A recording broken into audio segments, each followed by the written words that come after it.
नमस्कार साथियों, आज हम बात करेंगे यूएई दुबई के बारे में। दुबई सरकार आपको पता है हर बार झटके तो देती रहती है, नो डाउट, लेकिन झटके पे झटके अच्छे तो बहुत ज़्यादा होते हैं और बेकार कम के बराबर ही समझ लो। तो ये झटका मेरी नज़र में ठीक है। दुबई सरकार ने नया नियम लागू कर दिया यूएई सरकार ने कि भैया हम वीज़ा 2 साल का नहीं, पूरी यूएई में 3 साल का कर रहे हैं। अभी आपको फ्री जोन में पहले 3 साल का था, जिसको वापस 2 साल का कर दिया था, मैंने वीडियो बनाया था। अभी 1 जून से आप जो भी वीज़ा लोगे वो 3 ईयर्स वैलिडिटी का आपको मिलेगा। कान खोल के सुन लीजिए भैया, 3 साल का।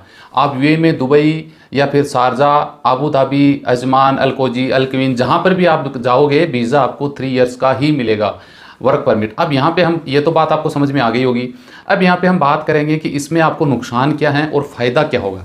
2 टॉपिक आपके लिए इंपॉर्टेंट है। और इन वीज़ा की फ़ीस वगैरह कितनी लगती है, रिन्यू करवाने की, नया वीज़ा निकालने की, वो भी मैं इस वीडियो में दिखा दूंगा, आप देख सकते हैं। तो पहले मैं बता दूं कि भैया वीज़ा एक्सटेंड तो ये सरकार ने कर दिया कि 1 जून 2023 से जो लोग वीज़ा लेंगे उनको 3 साल का वीज़ा मिलेगा, 2 साल का वीज़ा नहीं मिलेगा अगर आप वर्क परमिट कंपनी में जाते हैं, वर्क परमिट जॉब के लिए। तो ये बात क्लियर हो गई। हम बात कर लेते हैं जी फ़ायदा क्या, नुकसान क्या है। तो पहले तो बात कर लेते हैं फ़ायदे की, क्योंकि फ़ायदे की तो हम पहले सोचते हैं।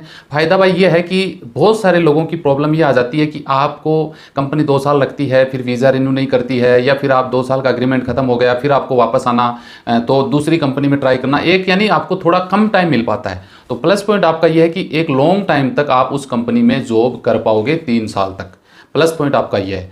अब माइनस पॉइंट इसका ये आ जाता है, जिसको हम नुकसान मान सकते हैं कि भैया 3 साल का वीज़ा है तो भैया कंपनियां तो आपको पहले 2 साल की छुट्टी देती थी, अब तो 3 साल तो बहुत लंबा टाइम हो जाता है, फिर क्या करोगे। तो देखिए, आपको ये बात दोनों कान खोल के सुन लेनी चाहिए कि यूएई में 1 साल से छुट्टी लेना कंपनी को देना उनकी मजबूरी है, उनको देना पड़ेगा 1 साल से। तो 3 साल का आपका वीज़ा है तो 1-1 साल से आप घर आ सकते हैं। अब कंपनी छुट्टी नहीं दे या आप कैसे लें, वो आपकी योग्यता पे, टैलेंट पे डिपेंड करता है। अगर कोई कंपनी मना करे तो इस बात का आपको ध्यान में रखना है। वैसे 3 साल का लॉन्ग टाइम बहुत लंबा होता है भाई, समझ गए। लेकिन अगर आप 1-1 साल से 3 बार डिवाइड करोगे तो ज़्यादा नहीं लगेगा। 1 साल से छुट्टी कंपनी को देनी पड़ेगी, 1 मंथ की आने जाने की टिकट या फिर आपकी 1 मंथ की सैलरी, ये सब यूएई के लेबर लॉ में लिखी हुई बातें हैं। अगर कंपनी छुट्टी नहीं देती है तो भैया वो गलत है, आप उनके खिलाफ में कंप्लेन मोहरे में कर सकते हैं। यह बात आपको समझ में आ जानी चाहिए।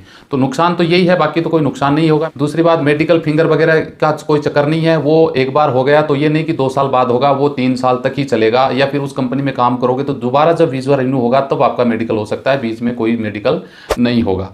अब हम बात कर लेते हैं जी मेडिकल, इनके जो वर्क परमिट वीज़ा के चार्जेस वगैरह क्या हैं, तो वो भी आप देख सकते हैं स्क्रीन पे। ये देख सकते हैं साथियों, fees for using A work permit inside country, यानी आप कंट्री के अंदर में हैं तो आपकी ये फीस लगेगी। स्क्रीन पे आप पढ़ सकते हैं, वीडियो को पुश करके देख सकते हैं, पूरी डिटेल इसमें दी गई है।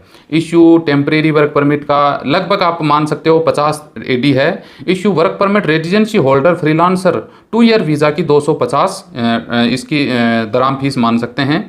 Fees for work permit outside the country, अगर आप यूएई से बाहर हैं फिर वीज़ा को आप रिन्यू करवाते हैं तो request for a work permit fees की लगभग 50 दराम है। और कैटेगरी ए की 250 है, कैटेगरी बी की 1200 है, कैटेगरी सी की 3450 है। जी, सी कैटेगरी का मतलब आप लेबर कैटेगरी से रिलेटेड है, ये फीस आपकी लगेगी जो आपको देनी पड़ेगी। पहले इसमें फीस कम थी, लेकिन भाई अभी कंपनी ने, सरकार ने बढ़ा दी है। सरकार ने फीस 3400-3500 कर दी है, पहले लगभग 2000 के करीब थी। तो ये एक तरीके से नुकसान है कंपनियों को, आपको कोई नुकसान है। ये डिटेल दी गई है, आप इसको पढ़ लेना भैया, आपकी कौन सी कैटेगरी में आते हो, कैसे है, आप वहाँ दुबई में हो, अदर कंपनी में हो, इंडिया में हो, पूरी detail work permit, visa, service, fees, issue work permit से रिलेटेड इसमें दी गई है। ये बातें उम्मीद करता हूँ कि आपको समझ में आ गई होगी, अच्छा भी लगेगा। अच्छा लगे तो एक लाइक जरूर कर दीजिएगा, चैनल सब्सक्राइब करके रखिएगा। मिलते हैं नेक्स्ट वीडियो में अच्छी जानकारी के साथ। जय हिंद, जय